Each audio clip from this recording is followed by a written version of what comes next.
Hello everyone, क्या हाल चाल? सब बढ़िया एकदम। आई होप आप सभी बढ़िया होंगे, पढ़ाई लिखाई अच्छी चल रही होगी। तो हम लोगों ने chapter first electric charges and field, उसको हम लोगों ने क्या स्टार्ट कर दिया था, है ना। इंट्रोडक्शन में आप लोगों ने इलेक्ट्रोस्टैटिक के बारे में जाना, उसके बाद आपने चार्जेस के बारे में जाना, उसके बाद आपने प्रॉपर्टीज़ ऑफ चार्ज के बारे में जाना, है ना, टाइप्स ऑफ चार्जेस के बारे में। आज हम लोग जानेंगे मेथड ऑफ चार्जिंग कि बॉडी किस किस मेथड से चार्ज की जा सकती है। ठीक है, बॉडी किस किस मेथड से चार्ज की जा सकती है, उससे पहले हम लोगों को जानना होगा कि बॉडी चार्ज कैसे होती है। ठीक है, तो चलिए स्टार्ट करते हैं। ठीक, देखिए, अगर आपने इंट्रोडक्शन नहीं देखा है तो आप लोग इंट्रोडक्शन देख लीजिए, क्योंकि वहाँ पे हमने प्रॉपर्टीज़ ऑफ चार्जेस की बताई हैं। तो चार्ज की प्रॉपर्टीज़ में क्या था, एक थी चार्ज इज ट्रांसफरेबल, है ना। चार्ज क्या होता है, ट्रांसफ़र होता है एक जगह से दूसरी जगह से, या फिर एक बॉडी से दूसरी बॉडी में। ठीक है, अब जो चार्ज है उसमें जो प्रोटॉन होते, चार्ज का बेसिकली मतलब क्या है, चार्ज जो होगा आपका वो चार्ज होगा या तो पॉजिटिव होगा या तो नेगेटिव होगा। चार्ज इन्हीं दो टाइप के थे, पॉजिटिव चार्ज या फिर नेगेटिव चार्ज।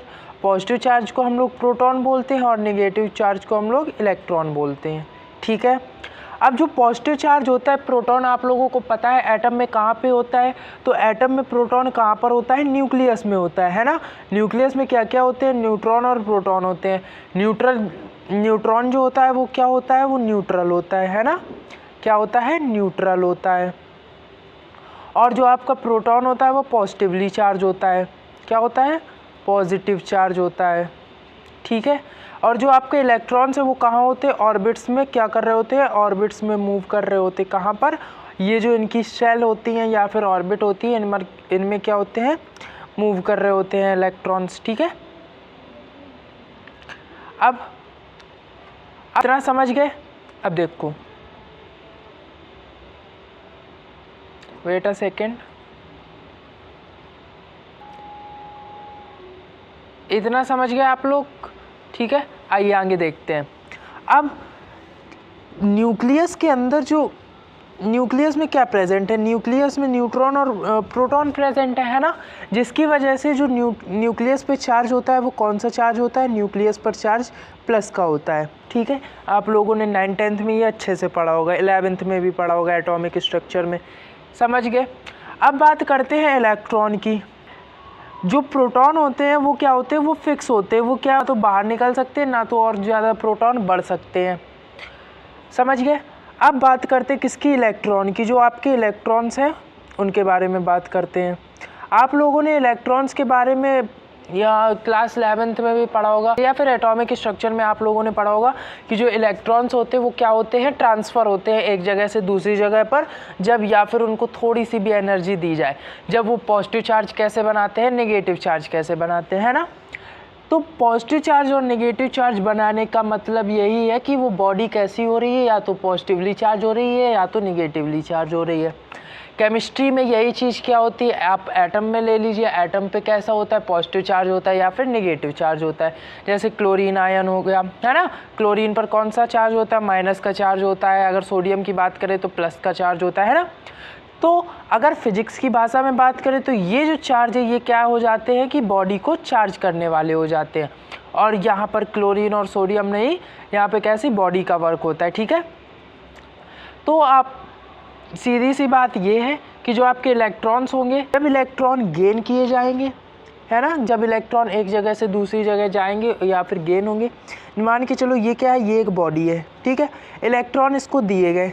ठीक है, क्या हुए, इलेक्ट्रॉन इसको दिए गए। पहले इसका पास कितने थे, 10 इलेक्ट्रॉन थे, 10 प्रोटॉन थे। ठीक है, चलो ऐसे नहीं समझते हैं, आप लोगों को क्या है, केमिस्ट्री की भाषा से समझाते हैं किस तरीके से, है ना।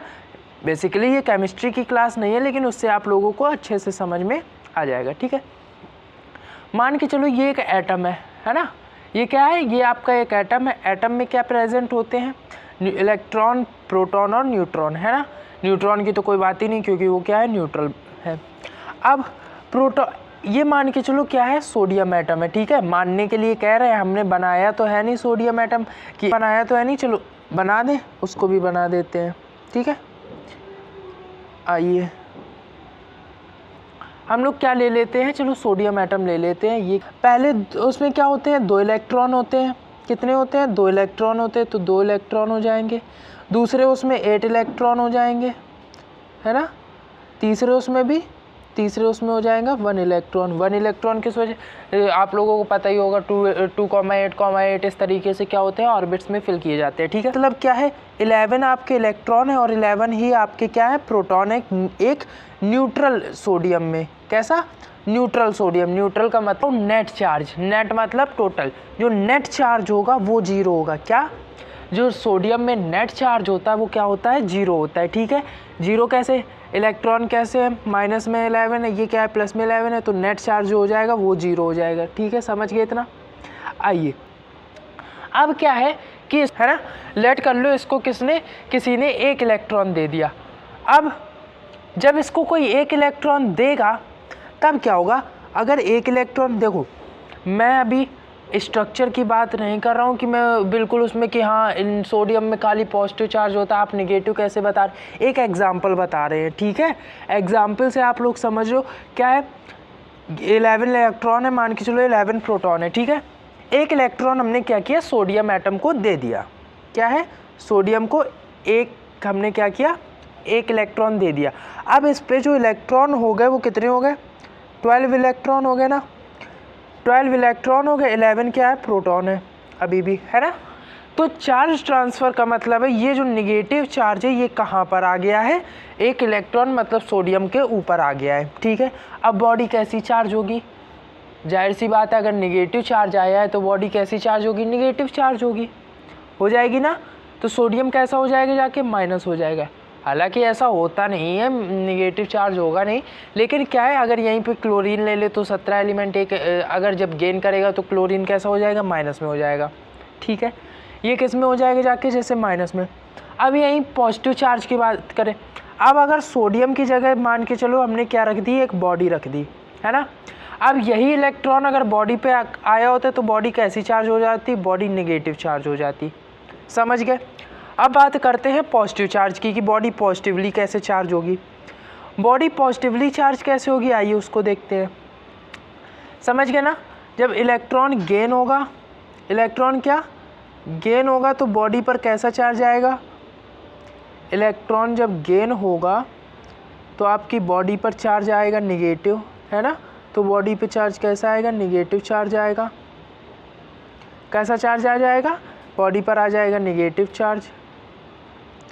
अगर अब बात करते हैं बॉडी क्या है, इलेक्ट्रॉन को लूज़ कर रही है ना। 1 इलेक्ट्रॉन है, 11 है। अब क्या किया इसने, 1 इलेक्ट्रॉन को क्या कर दिया, लूज़ कर दिया। लूज़ करने का मतलब क्या है, 1 इलेक्ट्रॉन इसकी ऑर्बिट से बाहर निकल गया या बाहर निकाल दिया गया, ठीक है। अब बाहर निकाल दिया गया, इसका मतलब अब इस पर कितने इलेक्ट्रॉन बचेंगे, अब इस पर इलेक्ट्रॉन कितने बचेंगे, 10 इलेक्ट्रॉन बचेंगे। प्रोटॉन अभी भी 11 है ना, प्रोटॉन अभी भी 11 है, क्योंकि वो न्यूक्लियस में क्या है, प्रोटॉन फिक्स है। अब जब 10 इलेक्ट्रॉन बचे, अब ओवरऑल चार्ज क्या हो जाएगा, बॉडी पर पॉजिटिव हो जाएगा। इलेक्ट्रॉन जो है वो कैसे है, निगेटिवली चार्ज है। 11 पहले 11 इलेक्ट्रॉन थे, 11 प्रोटॉन थे। अगर 11 में 1 इलेक्ट्रॉन चला गया तो पॉजिटिवली चार्ज क्या हो जाएगा, अपने आप बढ़ जाएगा। उसको बढ़ाने की तो ज़रूरत पड़ी नहीं, क्योंकि जो इलेक्ट्रॉन का चार्ज था वो अपने आप कम हो गया। अगर यहाँ बात करें तो अब कैसा, सोडियम कैसा चार्ज हो जाएगा जाके, सोडियम पॉजिटिव चार्ज हो जाएगा जाके। कैसा चार्ज हो जाएगा, पॉजिटिव चार्ज हो जाएगा सोडियम। समझ गए कैसे पॉजिटिव चार्ज। हम प्रोटॉन को तो छेड़ नहीं रहे, खाली इलेक्ट्रॉन के साथ क्या कर रहे हैं, खेल रहे हैं खाली। या तो इलेक्ट्रॉन को बाहर भेज रहे हैं या तो इलेक्ट्रॉन को अंदर बुला रहे हैं, ठीक है। अंदर बुलाने का मतलब है गेन करा रहे हैं और गेन हो रहा है, और बाहर ले जाने का मतलब है लॉस हो रहा है इलेक्ट्रॉन का, ठीक है। सोडियम की जगह अब यहीं पे अगर हम लोग बॉडी मान लें तो अब बॉडी कैसी चार्ज हो जाएगी, पॉजिटिवली चार्ज हो जाएगी। कैसी चार्ज हो जाएगी, पॉजिटिवली चार्ज हो जाएगी। जब इलेक्ट्रॉन क्या होगा, रिमूव होगा। समझ गए इतनी बात, क्या होगा, ठीक है। अब आइए आगे देखते हैं, ठीक, इतना समझ में आया आपको। तो जब इलेक्ट्रॉन क्या होगा, लॉस होगा इलेक्ट्रॉन का, तब बॉडी कैसी चार्ज हो जाएगी, जाके पॉजिटिव चार्ज हो जाएगी। समझ गए इतना। ये था आपका क्या है, charging of a body. Body किस तरीके से चार्ज होगी। अब जब बॉडी चार्ज होगी, अब किन किन मेथड से चार्ज होगी, आइए उनके बारे में जानते हैं। ठीक है। बॉडी किस किस मेथड से चार्ज होगी, आइए उसको जानते हैं, ठीक है। तो बॉडी जो है वो आपकी 3 मेथड से चार्ज होगी। पहला क्या है, बाय फ्रिक्शन। दूसरा बाय कंडक्शन और तीसरा बाय इंडक्शन। यूपी बोर्ड में ये रिड्यूस है, ठीक है। क्या इंडक्शन आपका रिड्यूस है। अब हम लोग जानते हैं फ्रिक्शन क्या होता है। देखो फ्रिक्शन का क्या मतलब होता है। फ्रिक्शन आप लोग समझते हो, क्लास 11th में आपने पढ़ा होगा तो कि टायर में क्या होता है कि जो बाइक या फिर किसी भी व्हीकल के टायर होते हैं, टायर कैसे होते हैं, बिल्कुल चिकने नहीं होते हैं। किस वजह से, क्योंकि वहाँ पर फिर फ्रिक्शन नहीं होगा, है ना, फ्रिक्शन नहीं होगा। तो ऐसे ही फ्रिक्शन का काम क्या होता है, एक फ्रिक्शन होता है जो बॉडी को चार्ज करती है। कैसे चार्ज करेगी, आइए उसके बारे में जानते हैं। मान के चलो एक ये क्या है, बॉडी है, ठीक है। ये हमने क्या ले लिए, 2 बॉडी ले लिए। अब 2 बॉडी को क्या करते हैं, जब हम एक दूसरे के साथ रब करते हैं, है ना, क्या करते हैं, एक दूसरे के साथ रब करते हैं, तब क्या होता है, तब इन दोनों के बीच में क्या जनरेट होता है, फ्रिक्शन फोर्स जनरेट होता है। फ्रिक्शन फोर्स आप लोगों को क्या है, चलो ऐसे समझो, क्या करना, आप लोग अपने हाथ, दोनों हाथ जोड़ो, है ना, जोड़ लिए। मैं प्रेयर करने के लिए नहीं कह रहा हूँ। अब इन दोनों हाथ को क्या करो, रब करो, एक दूसरे के साथ रब करो, है ना। जब आप लोग इन दोनों हाथ को रब करोगे तब क्या होगा, हल्का हल्का गर्म महसूस होगा, है ना, हाथ में क्या आएगी, गर्मी आएगी। इसका मतलब क्या है कि जो इलेक्ट्रॉन्स है वो क्या हो रहे हैं, ट्रांसफ़र हो रहे हैं, है ना। चार्ज क्या है, बेसिकली इलेक्ट्रॉन्स जो है ट्रांसफ़र हो रहे हैं एक जगह से दूसरी जगह। तब क्या हो रही है, बॉडी फ्रिक्शन के थ्रू चार्ज हो रही है। किसके थ्रू चार्ज हो रही है, फ्रिक्शन के थ्रू चार्ज हो रही है। हम इन दोनों बॉडी को क्या करेंगे, रब करेंगे। जब एक साथ इन दोनों बॉडी को क्या करेंगे, हम इन दोनों बॉडी को, मान के चलो हम इस बॉडी को क्या करते हैं, इसके साथ रब करते हैं। एक सेकेंड, हमने क्या किया, ये 2 बॉडी ली हैं, ठीक है, एक बॉडी ये, एक बॉडी ये है। अब हम क्या कर रहे हैं, इस एक बॉडी को इसके ऊपर रब कर रहे हैं। क्या कर रहे हैं, रब कर रहे हैं। जब हम इसके ऊपर रब करेंगे तो क्या होगा, इलेक्ट्रॉन्स जो होंगे एक बॉडी से दूसरी बॉडी में जाएंगे। क्या होंगे, इलेक्ट्रॉन्स जो है एक बॉडी से दूसरी बॉडी में जाएंगे, ठीक है। अब मान के चलो ये दोनों, इसके पास 10 इलेक्ट्रॉन थे, इसके पास भी 10 इलेक्ट्रॉन थे, ठीक है, इसके पास भी 10 इलेक्ट्रॉन थे, इसके पास भी 10 इलेक्ट्रॉन थे। अब यहाँ पर 2 इलेक्ट्रॉन जब क्या हुए, जब हम लोग रब कर रहे थे 2 इलेक्ट्रॉन क्या हुए, यहाँ से यहाँ आ गए, 2 इलेक्ट्रॉन यहाँ से यहाँ आ गए, ठीक है। अब इस बॉडी पर कितने हो जाएंगे इलेक्ट्रॉन, इस बॉडी पे अब 12 इलेक्ट्रॉन हो जाएंगे। अब ये बॉडी कैसी चार्ज होगी, निगेटिव चार्ज हो गई। समझ गए ना, बॉडी कैसे चार्ज हो रही है, अब ये बॉडी कैसे चार्ज होगी, निगेटिव चार्ज हो गई।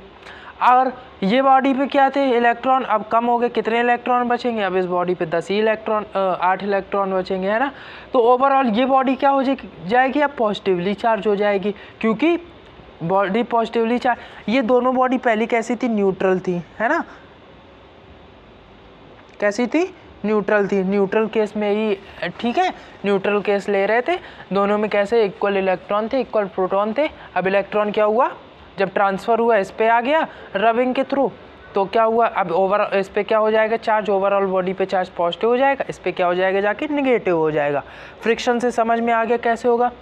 अब कंडक्शन के क्या मतलब होता है, कंडक्शन से पहले आप लोग क्या समझ लो, कंडक्टर्स के बारे में समझ लो, ठीक है। क्या समझना है आपको, कंडक्टर्स के बारे में समझना है, कंडक्टर्स क्या होते हैं, ठीक है। तो कंडक्टर क्या होता है, आइए उनके बारे में जानते, कंडक्टर होता क्या है, ठीक है। आप लोगों ने 10th में बेसिकली आपने इलेक्ट्रिसिटी जब पढ़ी होगी तब वहाँ पे कंडक्टर और इंसुलेटर के बारे में सुना होगा कि कंडक्टर क्या होते हैं, क्या होते हैं, गुड होते हैं इलेक्ट्रिसिटी में, क्या होते हैं, गुड कंडक्टर ऑफ इलेक्ट्रिसिटी होते हैं,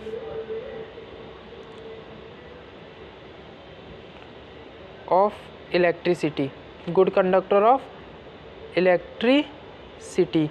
क्या गुड कंडक्टर ऑफ इलेक्ट्रिसिटी होते हैं, आपने मेटल्स के बारे में सुना होगा, मेटल्स क्या होते हैं, good conductor of electricity. Graphite आपने सुना होगा, ग्रेफाइट आपने सुना होगा। ग्रेफाइट क्या है? नॉन मेटल से बना हुआ। नॉन मेटल क्या? कार्बन से ग्रेफाइट बनता है, लेकिन फिर भी ये क्या होता है? गुड कंडक्टर ऑफ इलेक्ट्रिसिटी होता है, क्योंकि इसमें क्या प्रेजेंट होता है? फ्री इलेक्ट्रॉन प्रेजेंट होता है। ठीक है, तो कंडक्टर का बेसिकली मतलब यही है कि जिसमें फ्री इलेक्ट्रॉन्स प्रेजेंट हो और जिसके थ्रू इलेक्ट्रिसिटी स्मूथली पास हो सके, उसको हम लोग क्या कहते हैं? कंडक्टर बोलते हैं। उसको हम लोग क्या बोलते हैं? कंडक्टर बोलते हैं। ठीक है, जैसे ये क्या है? ये एक मेटल है। क्या है? मेटल है। Wait a second,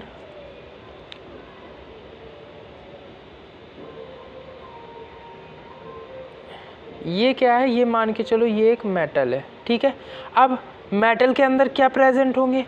atoms present होंगे, है ना? एटम्स प्रेजेंट होंगी। ये क्या होंगे? एटम्स प्रेजेंट होंगे। एटम्स की ऑर्बिट में क्या घूम रहे होंगे? इलेक्ट्रॉन्स घूम रहे होंगे, है ना? इलेक्ट्रॉन्स होंगे। अब ये जो इलेक्ट्रॉन्स होते हैं, इलेक्ट्रॉन्स को यहाँ पे भी, ये जो इलेक्ट्रॉन्स होते हैं ये फ्री टू मूव होते हैं। मीन्स मेटल्स में क्या प्रेजेंट होते हैं? मेटल्स में फ्री इलेक्ट्रॉन्स प्रेजेंट होते हैं, जो पूरे कंडक्टर जो पूरे मेटल में क्या करते हैं? घूमते रहते हैं, ऐसे ऐसे ऐसे। ठीक है, क्या करते हैं? घूमते रहते हैं। अब जब भी कोई चार्ज कंडक्टर के पास आएगा, है ना, जब भी कोई चार्ज कंडक्टर के पास आएगा तो वो जो चार्ज होगा वो क्या होगा? इसकी सरफेस पर आकर बैठ जाएगा। कहाँ पर? सरफेस पर। कंडक्टर में चार्ज कभी भी अंदर नहीं जाता है। ठीक है, कंडक्टर में जो चार्ज होगा वो कभी भी अंदर नहीं जाएगा, वो कहाँ होगा? इसी की सरफेस पर आकर बैठ जाएगा, चाहे वो पॉजिटिव चार्ज हो चाहे वो नेगेटिव चार्ज हो। ठीक है, बात किसकी करते हैं? कंडक्शन की। कंडक्शन का मतलब होता है कॉन्टैक्ट, है ना? कंडक्शन बोल लो या फिर क्या बोल लो आप? कॉन्टैक्ट। क्या बोल लो? कॉन्टैक्ट।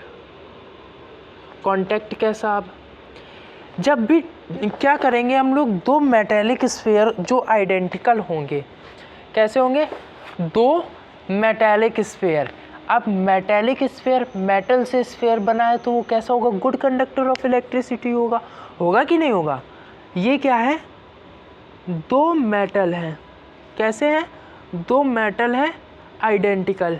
ठीक है, दो आइडेंटिकल स्फीयर हैं। किसके हैं? मेटेलिक स्फीयर है। ठीक है, अब इनके ऊपर क्या है? चार्ज है। कैसा चार्ज है? अभी भी ये कैसे हैं? मान के चलो ये दोनों कैसे? ये है ना? ये कंडक्टर के ऊपर, ये मेटल के ऊपर चार्ज है। ठीक है, अब जब भी हम इस मेटल को क्या करेंगे? इन दोनों को कांटेक्ट में लाएंगे। किस तरीके से कांटेक्ट में लाएंगे? ऐसे कांटेक्ट में लाएंगे। देखो, जब भी हम मेटल को क्या करेंगे? कांटेक्ट में लाएंगे, ये इस तरीके से। ठीक है, दिख रहा है ना आपके पास आपको? अब क्या होगा? अब जो चार्ज होगा, क्या? अब जो चार्ज होगा वो क्या होगा? अब ओवरऑल चार्ज क्या हो जाएगा? जाके डिस्ट्रीब्यूट हो जाएगा। क्या हो जाएगा? जाके अब ओवरऑल चार्ज दोनों में क्या हो जाएगा? डिस्ट्रीब्यूट हो जाएगा। इसमें पहले चार्ज था Q1, इसमें चार्ज था Q2। अब अगर इस मेटेलिक स्फीयर की बात की जाए तो यहाँ पर चार्ज क्या हो जाएगा? जाके Q1 + Q2/2। ठीक है, कितना चार्ज हो जाएगा? Q1 + Q2/2। समझ में आया कंडक्शन क्या होता है? तरीके से चार्ज होगी। आइए आगे बढ़ते हैं। आइए कूलम्स लॉ को देखते हैं। कूलम्स लॉ क्या है? Coulomb's law state that the force of interaction between the 2 point charges separated by distance r and the force is directly proportional to the charge means point charge and inversely proportional to the square of the distance is known as Coulomb's law। ठीक है, अब इसका चलिए derivation देखते हैं। Derivation, ठीक है, derivation आपका इम्पोर्टेंट है। क्या है? कूलम्स लॉ ही आपका पूरा इम्पोर्टेंट है, इससे क्वेश्चन भी बनते हैं। ठीक है, क्या कह रहा है कि दो पॉइंट चार्जेस हैं। कैसे हैं? दो आपके ये क्या है? चार्जेस हैं।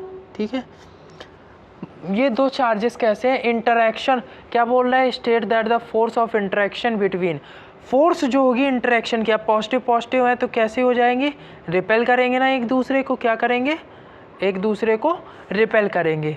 ठीक है, क्या करेंगे? एक दूसरे को रिपेल करेंगे इस तरीके से। अब इनके जो बीच की डिस्टेंस है ना, ये इसके जो बीच की डिस्टेंस है वो कितनी है? वो r डिस्टेंस है। कितनी डिस्टेंस है? इनके बीच की जो डिस्टेंस है वो r डिस्टेंस है। इनके बीच की जो डिस्टेंस है वो r डिस्टेंस है। समझ गए इतना? ये चार्ज आपका क्या है, Q1 चार्ज है, ये आपका चार्ज क्या है, Q2 चार्ज है। ये आपका क्या है, फिगर है, ये आपकी फोर्स की डायरेक्शन होगी, ये आपकी ये फोर्स की डायरेक्शन होगी। ठीक, समझ गए? आइए जानते हैं अब लोग कूलम्स लॉ का। आइए डेरिवेशन करते हैं। क्या करते हैं? डेरिवेशन करते हैं।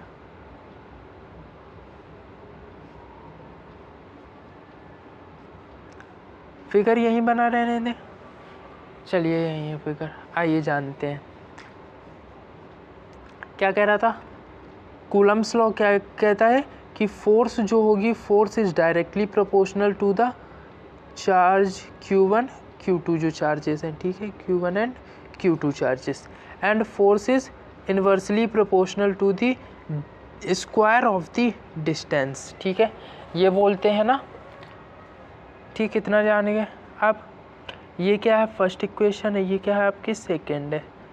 तो by first and second relation है ना, रिलेशन, ये आप लोगों वाला रिलेशन नहीं है, ये क्या है, इनके बीच का फोर्स के बीच का रिलेशन है। ठीक है, तो आइए देखते हैं। तो अब क्या हो जाएगा जाके, F इज़ डायरेक्ट क्या हो जाएगा जाके, Q1 Q2 अपॉन r² हो जाएगा। इतना क्लियर? क्लियर है ना? आपको जो भी प्रॉब्लम आ रही हो समझने में, वो आप क्या कर सकते हैं, कमेंट कर दीजिए, हम आपको इसका सॉल्यूशन बता देंगे। ठीक है, आपको अगर वीडियो अच्छा लगे तो लाइक कर देना। ठीक, इसमें टाइम वेस्ट नहीं करते हैं। आइए यार देखते हैं आगे।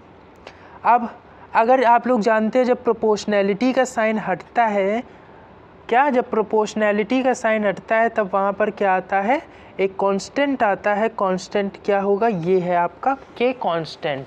ठीक है, K क्या है आपका, कांस्टेंट है, K Q1 Q2 upon r², K Q1 Q2 upon r²। समझ गए इतना? आइए अब देखते हैं। अब बात करते हैं K की। K क्या है, कांस्टेंट है।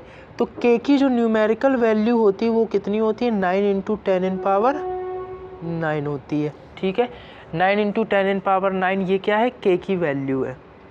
समझ गए? ये क्या है, K की वैल्यू है। इसको देखते हैं, ये आपका कहाँ से आया है, ये यहाँ से आया है। ठीक है, यही आपका क्या है, इसी को हम लोग क्या बोलते हैं, इसी को हम लोग बोलते हैं कूलम्स लॉ। ठीक है, अभी और भी हम चर्चा कर रहे हैं, 1 मिनट रुकिए, है ना। इतना समझ गए? आइए आगे देखते हैं। ये क्या है, इसकी K की वैल्यू है। ठीक, अब देखो, अब K जो है, K इज इक्वल्स टू होता है आपका 1/4 पाई एप्सिलॉन नॉट। कितना होता है, K is equals to 4 pi epsilon not. ठीक है, एप्सिलॉन नॉट को, ये जो एप्सिलॉन नॉट है इसको हम लोग बोलते हैं, क्या बोलते हैं, परमिटिविटी ऑफ फ्री स्पेस। ठीक है, इसकी जो एप्सिलॉन नॉट की वैल्यू होती है वो होती है 8.85 × 10⁻⁻12। कितनी होती है, 8.85 × 10⁻⁻12 व्हाट द हेल, 10⁻⁻12। ठीक है, 10⁻⁻12 क्या होती है, 10⁻⁻12। ठीक है, इसकी अगर हम लोग यूनिट की बात करें तो यूनिट देखते हैं, है ना। इसकी अगर हम लोग यूनिट की बात करें एप्सिलॉन नॉट की, तो यूनिट के बारे में देखते हैं। चलिए आइए, इसको हम लोग क्या करते हैं, इसको हम लोग यहाँ लिख लेते हैं। इतना समझ गए? अब देखो, अब बात करते हैं किसकी, हाँ, यूनिट की हम लोग बात कर रहे थे। तो F इज इक्वल्स टू क्या था, F इज इक्वल्स टू था 1/4 पाई epsilon not Q1 Q2 upon r², है ना, Q1 Q2 अपॉन r²। अब अगर हम लोग एप्सिलॉन नॉट की वैल्यू देखें तो क्या हो जाएगी जाके, F r² upon Q1 Q2। अब 4 पाई क्या है, न्यूमेरिकल वैल्यू, तो इसकी कोई भी यूनिट नहीं होगी, ठीक है। एप्साइलन नॉट 1/एप्साइलन नॉट ये हो जाएगा।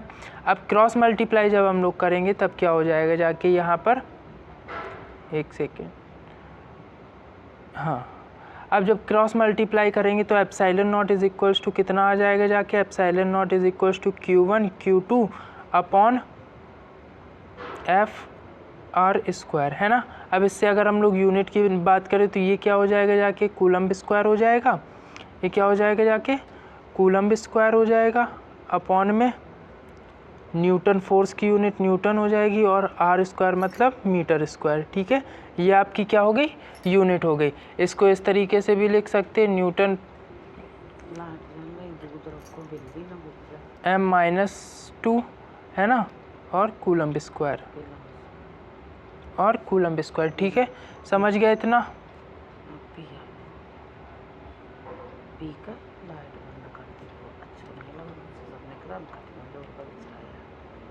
ठीक है, इतना समझ आ गया। ये जो यूनिट है ये किसकी है, एप्साइलन नॉट की। ये यूनिट किसकी है आपकी, एप्साइलन नॉट की यूनिट है, याद रखना। ये एप्साइलन नॉट का फॉर्मूला, ये उसकी क्या है, यूनिट है, ठीक है। इसको छोटा कर दूं,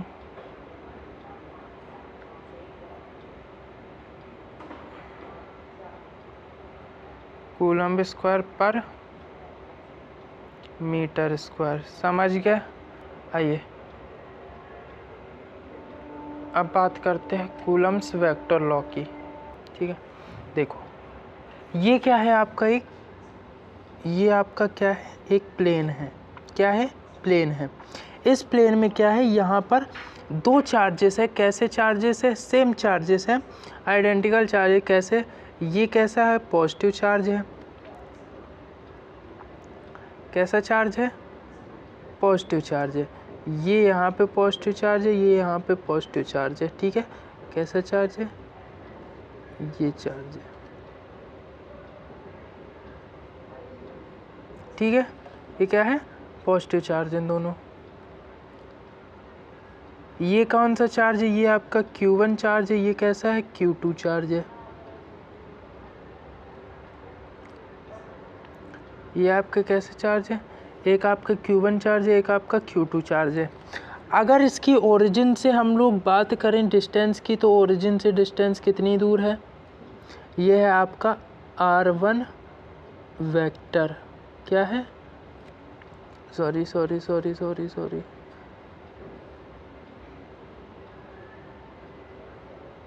क्या है आपका R1 वेक्टर, ठीक है। आपका ये क्या है, R1 वेक्टर है, ठीक।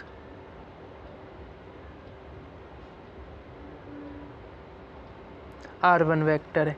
अगर हम इसके बीच की डिस्टेंस की बात करें, किसके बीच की डिस्टेंस, इसके और इसके बीच की डिस्टेंस की बात करें, तो ये कितना हो जाएगा जाके, ये आप हो जाएगा जाके R2 वेक्टर, ठीक है। ये आपका हो जाएगा जाके R2 वेक्टर, ये आपकी ये डिस्टेंस R2 वेक्टर होगी, ठीक। अगर हम इन दोनों के बीच की बात करें, इन दोनों के बीच की डिस्टेंस कितनी होगी, है ना, इनके बीच की डिस्टेंस कितनी होगी। अगर हम इन दोनों के बीच की डिस्टेंस की बात करें, तो ये जो बीच की डिस्टेंस होगी Q1 और Q2 चार्ज के, अब देखो फोर्स ये यहाँ लगेगा, एक फोर्स यहाँ लगेगा। फोर्स तो सीधा ही लगेगा, है ना। कैसा फोर्स, इस तरीके से फोर्स लगेगा। वो थोड़ा बनाने में प्रॉब्लम हो रही है, हाथ से बना रहे हैं ना, इस वजह से, ठीक है। अब इन दोनों के अगर बीच की बात करें, तो इन दोनों के बीच के डिस्टेंस, ये देखो, ये क्या है, F21 है, ये क्या है, F12 है ना। F21 F12 क्या होता है, अभी हम इस पे बात करेंगे, ठीक है। अब देखो इनके बीच की जो डिस्टेंस होगी वो क्या होगा, R1 vector minus R2 vector, R1 vector minus R2 vector का मैग्नीट्यूड क्या होगा, R1 माइनस R2 वेक्टर का मैग्नीट्यूड, ठीक है। इनके बीच की ये, आइए अब बात करते हैं। आपको फिगर समझ में आ गया, ये आपका था फिगर, ठीक। Coulomb's law in vector form को आइए देखते हैं क्या होता है। तो F12 का मतलब जो होता है वो होता है ठीक है। F12 का मतलब होता है आपका force on one due to wait a second, due to two. क्या होता है? Force on one due to force on one due to two, ठीक है। एक की force on one due to two का मतलब क्या है? जो फोर्स वन मतलब जो Q1 पर फोर्स लग रही है, किसकी वजह से? Q2 की वजह से फोर्स लग रही है, वो क्या होगा आपका? Force on one due to two होगा, ठीक है। अब ये किस फॉर्म में है? वेक्टर फॉर्म में है ना, force on one due to two. तो force on one due to two का अभी देखो इसको किस तरीके से लिखते हैं। वेक्टर में होता क्या है? वेक्टर क्वांटिटी के लिए क्या क्या इंपॉर्टेंट होता है? एक तो उसका मैग्नीट्यूड, दूसरी उसकी डायरेक्शन इंपॉर्टेंट होती है ना। अगर हम इसके फोर्स की डायरेक्शन मैग्नीट्यूड की बात करें तो कितना होगा मैग्नीट्यूड इसका? अगर हम इसके मैग्नीट्यूड की बात करें तो इसका मैग्नीट्यूड कितना होगा? मैग्नीट्यूड यही तो होगा F12, है ना, इसका मैग्नीट्यूड होगा। अगर हम इसके डायरेक्शन की बात करें तो ये डायरेक्शन होगी इसकी, है ना, ये क्या होगी? डायरेक्शन होगी। इसको हम लोग कैसे, ये क्या है आपका? देखो मैग्नीट्यूड क्या था? K Q1 Q2 upon R square, लेकिन R स्क्वायर होता है ना। अगर हम इसकी बात करें, जब हम लोग इसको देख रहे थे तो क्या होता था? F is equals to K Q1 Q2 upon R square. अब यहाँ पे डिस्टेंस, जब देखो इन दोनों के बीच की जब डिस्टेंस थी तो R थी ना, तब R स्क्वायर हो रहा था। अब इन दोनों के बीच की डिस्टेंस, इस वाले और इस वाले चार्ज के बीच की डिस्टेंस जो है वो कितनी है? वो है R1 vector minus R2 vector का मैग्नीट्यूड। यही तो है ना, क्या है? यही तो है। आप लोगों को याद रखना होगा कि मैग्नीट्यूड के लिए ये सिंबल 11th में आप लोगों ने पढ़ा होगा, है ना। मैग्नीट्यूड के लिए क्या लगाते हैं और नल वेक्टर क्या होता है, पोजीशन वेक्टर क्या होता है, ये सब आप लोगों ने पढ़ा होगा, है ना। अब देखो इतना समझ में आ गया, ये हो गया, ठीक। अब देखो अब क्या बचा है आपका? F12 बचा है। ये आपका क्या है? फोर्स का F12 का F1 और 2 का ये क्या है? मैग्नीट्यूड है ना। मैग्नीट्यूड जो है वो ये इतना है, ठीक है। F12 को क्या लिखेंगे? इनके बीच का जो डायरेक्शन होती है वो कैसी होती है? देखो क्या हो जाएगा जाके, R1 माइनस R2 वेक्टर हो जाएगा, ठीक है। R1 minus R2 vector upon में क्या हो जाएगा जाके? इसका मैग्नीट्यूड हो जाएगा R1 माइनस R2 का मैग्नीट्यूड क्या हो जाएगा जाके? R1 माइनस R2 का मैग्नीट्यूड हो जाएगा, ठीक है। R1 माइनस R2 का मैग्नीट्यूड हो जाएगा। ये आपका क्या है? ये है आपका F12, ठीक है। क्या है? डायरेक्शन है। इसको हम लोग क्या बोलते हैं? जो इसकी डायरेक्शन है वो ये है, ठीक है। समझ गए इतना? ये है, ठीक, ये दोनों हैं। अब अगर हम लोग देखें इतना सा वेक्टर का क्या मैग्नीट्यूड कितना है? K Q1 Q2 upon R1 minus R2 vector, ठीक है, मैग्नीट्यूड। और F का F12 कैप क्या है? तो ये क्या हो जाएगा? R1 minus R2 vector upon R1 minus R2 vector का मैग्नीट्यूड, ठीक, समझ गए। अब क्या था? अब हम लोग अगर इसको देखते हैं, इसको, है ना, इसको जब आप लोग देखोगे क्या है? F12 vector is equals to क्या है? F12 वेक्टर का मैग्नीट्यूड और F12 वेक्टर की डायरेक्शन। बेसिकली ये क्या है? डायरेक्शन है, ठीक है। अब देखो इसकी वैल्यू कितनी है? इसकी वैल्यू है आपकी K Q1 Q2 upon R square R1 minus R2 vector का होल स्क्वायर। ये क्या हो जाएगा जाके? होल स्क्वायर हो जाएगा, क्योंकि इनके बीच की डिस्टेंस का स्क्वायर होता है ना। कूलम्स तो यही कहते हैं ना, इनके बीच का डिस्टेंस का स्क्वायर ही होगा। इतना समझ गए आप लोग, ठीक। अब हम इसको यहाँ पे लिख सकते हैं ना, लिख सकते हैं आसानी से। क्यों? क्योंकि ये किसकी वैल्यू है, ये इसकी वैल्यू है, F12 कैप की वैल्यू है, ठीक है। इसको हम लोग क्या बोलते हैं, F12 कैप बोलते हैं। अब देखो, अब अगर देखोगे तो क्या बन रहा है जाके, ये बन रहा है जाके K Q1 Q2 और साथ में R1 vector minus R2 vector, ठीक। अपॉन में क्या है, आइए अपॉन में देखते हैं, किस में, अपॉन में देखते हैं, अपॉन में क्या बचेगा, अपॉन में क्या आ जाएगा जाके, ये क्या है पहले से R1 vector minus R2 vector का मैग्नीट्यूड का स्क्वायर था ना। अब ये मल्टीप्लाई हो जाएगा तो यहाँ पे क्यूब हो जाएगा ना, हो जाएगा कि नहीं हो जाएगा। ये किसका है, फोर्स ऑन 1 ड्यू टू 2, ठीक है, ये इसका वेक्टर फॉर्म है, समझ गए। ऐसे ही आप फोर्स ऑन 1 ड्यू टू 2 और फोर्स ऑन 2 ड्यू टू 1 निकाल सकते हो, ठीक है। बस क्या हो जाएगी जाके, इन दोनों की डायरेक्शन पलट जाएगी। यहाँ पे क्या हो जाएगा जाके, यहाँ पे R2 माइनस R1 हो जाए, यहाँ पर R2 माइनस R1 हो जाएगा, और यहाँ पर क्या हो जाएगा जाके, यहाँ पे भी R2 माइनस R1 का होल क्यूब हो जाएगा। समझ गए इतना कैसे होगा, ठीक है। ये आपका क्या है, ये आपका आंसर है।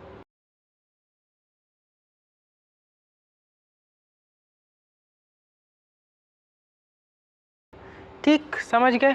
ये था आपका Coulomb's law in vector form. इतना समझ गए आप लोग। तो आज के लिए इतना ही रखते हैं, मिलते हैं नेक्स्ट वीडियो में। अगर आपको वीडियो अच्छा लगा हो तो लाइक शेयर एंड सब्सक्राइब ज़रूर कर लेना, क्योंकि आगे आप लोगों को ऐसे ही वीडियो मिलते रहेंगे, कर देंगे। तब तक आप अभी इतना ही पढ़िए और इनको क्या है रिवाइज़ कर, जो भी प्रॉब्लम हो आप कमेंट में पूछिए। मिलते हैं नेक्स्ट वीडियो में, तब तक के लिए बाय बाय।